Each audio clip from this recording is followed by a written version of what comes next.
Assalamualaikum warahmatullahi wabarakatuh, sahabatku, saudaraku semua. Semoga selalu dalam kesehatan dan dalam kasih sayang Allah. Amin ya Allah. Pada kesempatan kali ini saya akan melanjutkan tentang video sebelumnya, yaitu ilmu rasa ya.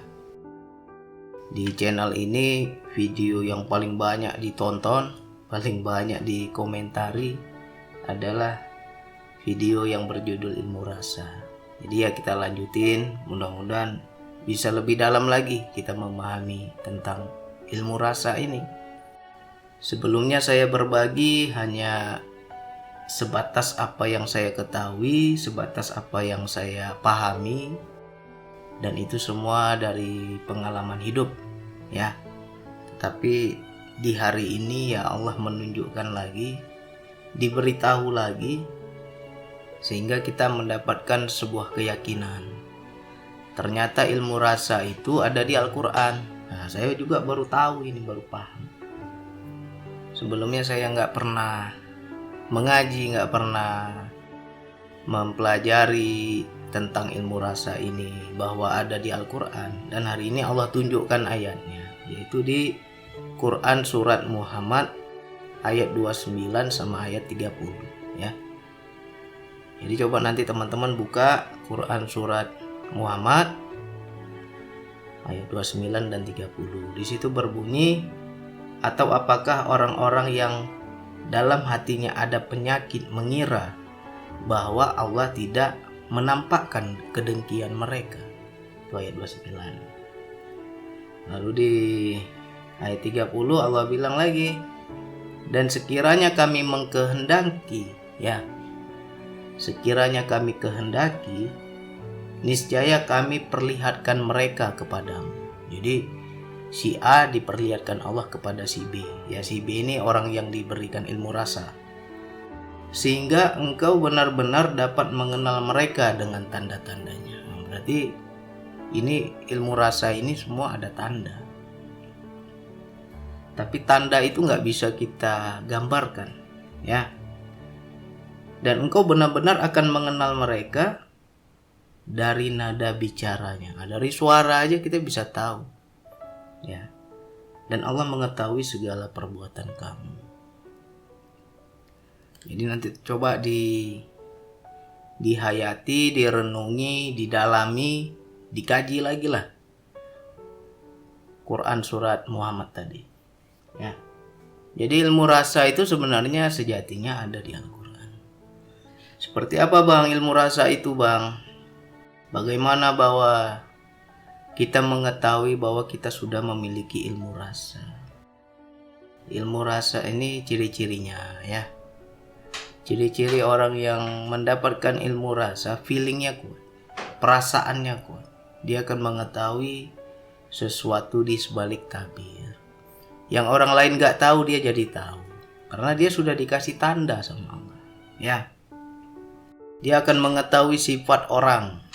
Ini si A karakternya begini, si B karakternya begini, si C karakternya begini. Sifat seseorang dia akan tahu. Kenapa dia bisa tahu? Karena Allah yang kasih tahu ya. Karena di ayat tadi Allah jelaskan, jangan disangka orang yang ada penyakit hati Allah tidak menampakkan. Jadi kalau orang-orang yang punya penyakit hati itu akan nampak. Cuman bagi orang-orang yang bisa melihat ya, nggak semua orang bisa nampak. Lalu apalagi? Bisa membaca pikiran orang ya, sebelum orang itu menceritakan, sebelum orang itu mengungkapkan, dia bisa membaca pikiran orang. Wah, hebat kali bang. Emang ada bang ilmu begitu? Ada ya, ada ilmu begitu. Apalagi bisa mengetahui sebelum terjadi, karena dia sudah bisa membaca tanda-tanda ya. Bersyukurlah bagi orang-orang yang mendapatkan ilmu ini, itu anugerah dari Allah. Tetapi yang namanya anugerah juga ada ujian ya. Jangan sampai kita awalnya Allah kasih anugerah, tapi karena kita terlena, masuklah bisikan-bisikan setan yang menjadi sesuatu yang gak baik ya. Apakah ilmu rasa ini bisa dipelajari bang? Nggak bisa dipelajari. Ini anugerah, yang namanya anugerah ya pemberian kepada orang-orang yang Allah kehendaki, nggak bisa dipelajari. Makanya kalau teman-teman cari guru, cari pembimbing yang bisa mengajarkan ilmu rasa, tertipu nanti. Kita bilang ilmu rasa, rupanya ilmu setan. Ya, hati-hati. Ini ilmu rasa ini langsung dari Allah. Jadi ada juga yang menanyakan kemarin, bagaimana bang? Saya memiliki tanda-tanda yang seperti Bang Andi ceritakan. Mirip bang. Saya cuma takut bang. Ini benar dari Allah, apakah ini dari setan? Nah ini yang harus kita jelaskan nih. Kita kaji lagi ya. Tandanya itu ilmu rasa dari Allah atau dari setan adalah di bisikan. Ya.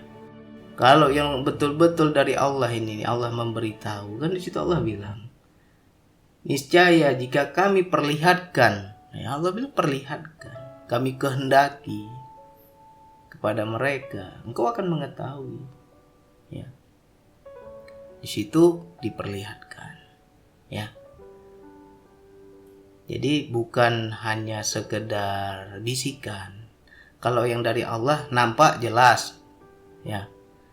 Gak ada lagi samar-samar, itu ada jelas dia, itu dari Allah. Yang kedua, Allah memberitahu juga tanpa huruf, tanpa suara, tanpa bisikan.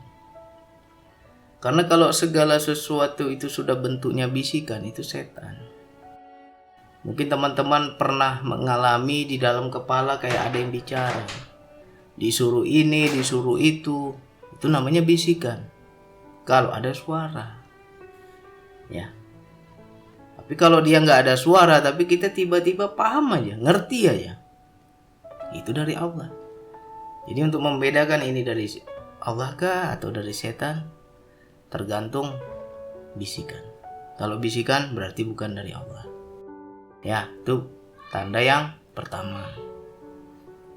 Lalu tanda-tanda yang kedua, tandanya adalah arahnya baik atau buruk. Nah, itu dia. Ketika kita diberitahu, ketika kita diperlihatkan, ketika kita bisa mengetahui sesuatu di sebalik tabir, arahnya menuju baik apa menuju buruk. Kalau arahnya baik, itu dari Allah. Ya. Tapi kalau arahnya menjadi buruk, itu dari setan. Bisa jadi dari jin, ya. Apalagi bentuknya bisikan. Jadi saya kasih contoh yang baik dan yang buruk ya. Kalau bisa mengetahui sifat seseorang, misalnya begini, kita mengetahui sifat si A begini, si B begitu, akhirnya kita menjaga diri, ya, kita menjaga diri, kita, oh ini bagus saya temani, oh ini bagus saya dekati, akhirnya kita karena sudah membaca kita dekati, dan ketika kita dekati benar bagus, ya. Nah, ketika yang buruk ini kita jauhi, benar terjadi juga bagus. Ya, kita nggak jadi berantem, kita nggak jadi selisih paham, karena kita sudah menghindar duluan. Kan itu baik. Ya. Apalagi bisa membaca pikiran orang. Nah, bisa membaca pikiran orang ini bukan berarti kita membuka aib orang. Ya. Misalkan kita, ya biasanya ini yang didapatkan atau diketahui ini adalah bagi para kiai ya, para ulama, para ahli zikir, itu dia bisa mengetahui, bisa membaca pikiran orang. Makanya kita sering dulu kalau kita datangi kiai-kiai sepuh kita belum cerita dia udah paham itu. Oh kamu begini ya masalahnya, kamu begitu ya masalahnya, dia udah paham. Belum lagi kita cerita, tapi dia duluan udah cerita. Berarti udah tembus itu kan. Dia bisa membaca pikiran kita. Tetapi ya baik, dengan dia mengetahui isi yang terdalam, ibarat kan manusia ini bisa bohong. Mungkin yang kita dapatkan, yang kita alami A, tapi kita nggak mau terus terang. Terkadang kita bertanya, kita minta solusi, kita minta nasihat, tapi kita nggak mau buka ini semua karena kita menganggap ini aib. Akhirnya kurang jelas kita menceritakan, ya. Tapi karena sosok kiai ini sudah paham ilmu rasa ini, kamu gak usah cerita juga, dia udah tahu. Oh, ini obat yang pas untuk kamu. Oh, ini jawaban yang cocok untuk kamu. Akhirnya dia memberi jawaban ya pas. Jadi jangan heran kalau kadang kita minta nasihat dikasih kopi pahit. Ya kan? Saya nanyanya abang, tapi guru itu nggak jawab seperti yang saya tanya. Pertanyaan saya nggak dijawab, malah saya dikasih kopi pahit. Berarti guru tersebut sudah bisa membaca. Ya, baik nggak itu? Baik. Jadi dia membaca untuk memberi obat yang pas. Dia membaca untuk memberi jawaban yang kamu butuhkan. Yang seperti itu baik. Tapi kalau kita jumpai seseorang, kita nggak ada niat nanya, kita nggak ada menceritakan aib kita, dia buka, itu jelas bisikan dari setan. Karena niat dia ingin mempermalukan kita. Ya. Jadi kalau ada kita jumpai teman, sahabat atau siapapun yang kalau dibilang hebat lah, bisa membaca pikiran orang, mengetahui isi hati orang, tapi dia berani buka di khalayak umum, dia berani buka untuk mempermalukan kita, itu jelas dari setan, bukan dari Allah. Itu sejatinya ya dia dapat bisikan dari para setan. Ya, si fulan begini, si fulan begitu. Makanya hati-hati kita. Terkadang belum tentu benar apa yang dia ceritakan. Ya, istilahnya nebak-nebak aja itu. Ya kan? Nah, jadi hati-hati. Makanya banyak juga itu para dukun, kalau kita sudah datang, wah kamu begini, kamu begitu, yang buat kamu begini, yang buat kamu begitu. Kok bisa tahu dia? Setan semua itu. Ya. Beda kalau kita datang ke alim ulama, ke kiai yang betul-betul kiai. Jangan kiai yang bertopeng dukun ya. Banyak sekarang. Kita lihat kiai padahal dukun juga. Kalau yang betul-betul kiai tidak pernah menceritakan yang buruk-buruk. Walaupun dia akan mengetahui kalau aku ceritakan pasti si fulan ini sakit hati nanti. Pasti si fulan ini jadi tambah dendam nanti. Misalkan dia tahu nih, oh yang buat si A, yang mencelakai kamu si A, dia akan tutup rapat-rapat. Dia nggak akan menceritakan, walaupun dia sudah tahu. Tapi kalau kita mendatangi seseorang, kita tanya, kenapa aku sakit? Siapa yang buat saya? Oh, yang buat kamu si fulan. Jelas itu dukun, walaupun tampangnya kiai. Jadi hati-hati. Ya, karena dia nggak baik yang dia lihat, tapi untuk jadi mudarat. Semakin nampak, semakin terlihat jadi mudarat.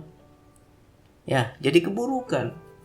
Timbul di hati kita tambah sakit hati, tambah dendam. Karena ditunjukkan orang yang mencelakai kita. Ya. Jadi disinilah bedanya ilmu rasa yang betul-betul dari Allah dengan yang dari setan. Ya. Kalau yang dari Allah yang baik-baik aja. Ya contoh begini. Bisa membaca pikiran orang ya. Coba nanti bagi teman-teman yang sudah memiliki ilmu ini, sering-sering explore, latih pada orang-orang terdekat. Contohnya kepada istri. Kalau kita memang peka ya, kepada istri. Coba baca, coba perhatikan, coba lihat tanda-tandanya. Istriku maunya apa sih? Apa sih yang ada di pikirannya sekarang? Apa sih yang ada di hatinya? Dia pendam tapi dia belum berani ngomong. Bisa gak kita tembus itu? Kalau kita bisa tembus, rumah tangga kita pasti tambah bagus, tambah rukun, damai. Ya. Ya contohnya aja, misalkan istri hendak jalan-jalan. Kepingin dia sore ini jalan-jalan. Bagi suami yang nggak peka, nggak paham, ya dia nggak akan ngerti keinginan istrinya kalau dia nggak bisa baca. Tapi bagi suami yang punya ilmu rasa, istrinya nggak usah ngomong. Langsung tiba-tiba dia mandi, dia bersih-bersih, dia siap-siap rapi-rapi. Langsung dia ajak, dia duluan yang ngajak, bukan istrinya yang ngajak, dia duluan yang ngajak. Ayo kita jalan-jalan sore. Si istri ini terkejut, kaget, senang, kok bisa pas, kok bisa sama.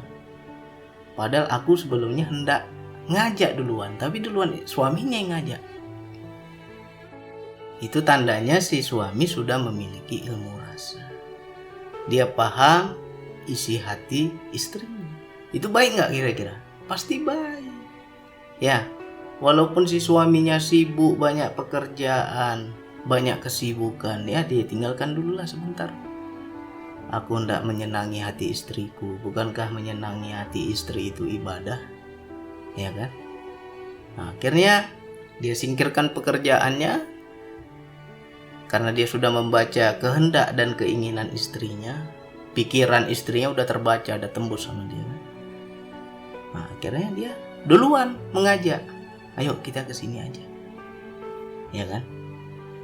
Nah, atau itu dari segi mau pergi itu jalan-jalan. Nah, ketika di luar terbaca lagi, si suami misalkan ingin makan ayam penyet, ya, ingin makan ayam penyet. Sedangkan si istri inginnya makan bakso, kan nggak ketemu itu. Warung ayam penyet sama warung bakso kan beda, nggak sama. Kecuali kalau kita satu mau ayam penyet, satu lagi mau makan nasi goreng. Di satu tempat itu bisa, ya kan? Karena di tempat ayam penyet itu bisa kita pesan nasi goreng. Tapi bakso nggak ada, kan berbeda itu. Jadi karena si suami ini sudah terbaca keinginan istrinya bakso, lalu dia bertanya, kita makan di mana nih sayang? Makan bakso aja yuk. Istrinya kaget lagi. Ya udah ayo, pas kali karena istrinya ingin makan bakso. Jadi si suami ini dia mengajak makan bakso bukan karena dia ingin, tapi karena dia sudah membaca pikiran istrinya. Kira-kira rumah tangga rukun nggak? Damai nggak kalau sudah dapat ilmu ini? Pasti bagus, damai. Ya. Jadi banyak kebaikan kalau yang memang benar dari Allah. Kalau yang dari setan ya buruk aja, banyak mudarat. Itu bedanya. Jadi jangan dicari-cari, jangan diminta-minta, jangan kita aku pingin dapat bang ilmu seperti itu, nggak bisa. Wilayah ini anugerah, yang namanya anugerah ya jangan diminta-minta. Orang mendapatkan anugerah itu bukan karena permintaan, tapi karena bentuk kasih sayang Allah. Ya, jadi saya menjelaskan ini bukan memberi ilmu, dan saya juga nggak bisa mengajari, karena ini ilmu yang dari Allah. Saya hanya bisa memberi pengetahuan, ya. Jadi kalau pengetahuan itu hanya teori saja. Ilmu yang sesungguhnya kapan bang? Nanti dari Allah langsung. Ya. Nah, cuman saya memberikan sedikit mudah-mudahan, tapi saya nggak bisa bilang ini pasti. Ini hanya menurut prasangka saya saja. Kalau ingin mendapatkan ilmu ini, jaga kebersihan hati. Ya. Bukan soal ibadah. Banyak orang ibadah rajin, sholat rajin, zikir rajin, sedekah rajin, tapi hatinya busuk, nggak akan dapat ilmu ini. Tapi kalau hatinya bersih, insya Allah kepekaan rasa, ilmu rasa itu akan Allah anugerahkan kepada kita. Ya, sekarang perbaiki hubungan kedekatan kita kepada Allah. Ada di hadis yang lain, saya juga kurang hafal hadisnya. Allah bilang, ketika aku mencintai seorang hambaku, maka tangannya menjadi tanganku, penglihatannya menjadi penglihatanku, kakinya menjadi kakiku, geraknya menjadi gerakku. Woi, dahsyat nggak itu kira-kira? Jadi disinilah ketika orang sudah mendapatkan ilmu rasa, pandangannya pandangan Allah. Dia melihat dengan kacamata Allah. sehingga segala sesuatu yang disembunyikan tembus. Ya, tapi itu rata-rata untuk kebaikan. Tapi kalau kita mendapatkan ilmu rasa ini tapi banyak mudaratnya. Orang kok sakit hati terus sama kita karena kita buka-buka aib orang, kita buka-buka rahasia orang. Itu jelas setan itu. Ya, bisikan setan itu. Karena setan juga bisa mencuri kabar langit, sesuatu yang belum terjadi. Kenapa bisa tahu? Bisa jadi para setan mencuri kabar langit. Ya. Tapi kalau kita tidak pernah terlintas sedikit pun, tidak pernah mengetahui sedikit pun, tidak pernah kepikiran sedikit pun, tiba-tiba paham aja. Itulah ilmu rasa yang dari Allah. Pandangannya pandangan Allah, geraknya gerak Allah, ya kan? Lisannya lisan Allah, kakinya kaki Allah. Maknanya kemana dia melangkah ya sudah dalam bentuk kehendak Allah. Sehingga dia selalu tertuntun, dia selalu diarahkan pada kebenaran. Ya. Jadi ini hanya sebagai apa ya? Saya nggak bisa bilang ini juga. Kalau saya udah jaga hati saya, apakah benar dapat bang ya? Saya nggak jamin. Tapi menurut saya, ini hanya menurut saya. Menurut saya hilangkan penyakit hati, iri dengki, amarah, ya. Nggak boleh kita suka marah. Orang yang suka marah itu ya berteman sama setan. Berarti banyak kali setan di badan kita itu. Ya, sulit untuk mendapatkan ilmu ini. Jadi orang yang bersih hatinya nggak pernah iri dengki, nggak pernah menghasut orang, nggak suka mengurusi urusan orang. Ya, ketika dia mendengar aib orang ya dia tutup telinganya, nggak mau dia ikut campur. Ya, nah biasanya orang yang menjaga kebersihan hati biasanya dapat. Karena apa? Hati itu adalah cerminan gaib. Ketika hati itu bersih, segala yang gaib akan tembus dan nampak dengan jernih, jelas. Ibarat kaca jendela lah, kalau kaca jendela rumah kita itu kotor, kita mau memandang keluar kan juga nggak jelas. Tapi coba kaca itu jernih, bersih, apa yang di luar itu kelihatan. Jadi begitu juga bagi orang-orang yang menjaga kebersihan hatinya. Dia sangat menjaga hatinya, tidak marah, tidak mau sombong, tidak ria, tidak takabur, tidak iri dengki, ya, tidak prasangka buruk. Pokoknya hatinya baik terus, prasangka baik terus sama orang, sama siapa aja. Biasanya yang seperti itu Allah anugerahkan, karena dia apa ya? Istilahnya bisa menyimpan rahasia Allah. Ketika Allah memberi pengetahuan itu, ketika dia bisa mengetahui tabir gaib itu, dia akan menyimpan rapat-rapat. Mana yang harus aku ceritakan, mana yang harus aku simpan. Ya. Dan dia juga nggak cepat memponis orang. Makanya kalau orang yang, bang ada bang di kampung saya bang, bisa tahu dia isi hati orang bang, tapi suka kali dia buka rahasia kita bang. Dia buruk-burukkan saya, aib-aib saya dia bongkar semua di depan teman-teman saya bang. Itu setan namanya. Ya, berteman sama setan dia itu bukan dari Allah. Karena apa? Menjadi dosa, menjadi mudarat, menjadi keburukan. Buruk gak kira-kira ketika kita bercerita suatu tabir sir, tabir rahasia, dan orang lain jadi sakit hati? Ya itu kan dosa, membuat orang sakit hati. Ya berarti ilmu dia itu tidak berkah, bukan dari Allah. Jadi itu bedanya, ya. Karena banyak juga para ahli-ahli spiritual, woi bisa begini, bisa begitu, bisa lihat ini, bisa lihat itu, bisa tahu ini, bisa tahu itu, tapi ya mudarat banyak, ya, nggak ada manfaatnya. Kalau banyak mudaratnya, nggak ada manfaatnya, ya jelas tersesat itu namanya. Ya, justru kalau kita mengetahui, kita jadi paham mana yang harus aku ceritakan, mana yang harus aku simpan. Nah itu betul, itu murni dari Allah. Ya, yang kedua, yang selanjutnya adalah dia dalam bentuk tanpa huruf, tanpa suara, tanpa kata, tanpa bahasa. Tiba-tiba kita paham. Tapi kalau bentuknya sudah bisikan, oh si fulan begini, si fulan begitu, terus kita cerita pula rahasia orang, kita cerita pula aib orang. Sakit hati pula orang ketika kita buka rahasianya. Ya, itu sejatinya adalah dari setan karena bentuknya bisikan. Ya. Makanya ini juga sangat halus. Banyak orang-orang nggak paham bahwa di dalam dirinya itu banyak bisikan, dan dia nggak bisa dengar bahwa itu bisikan.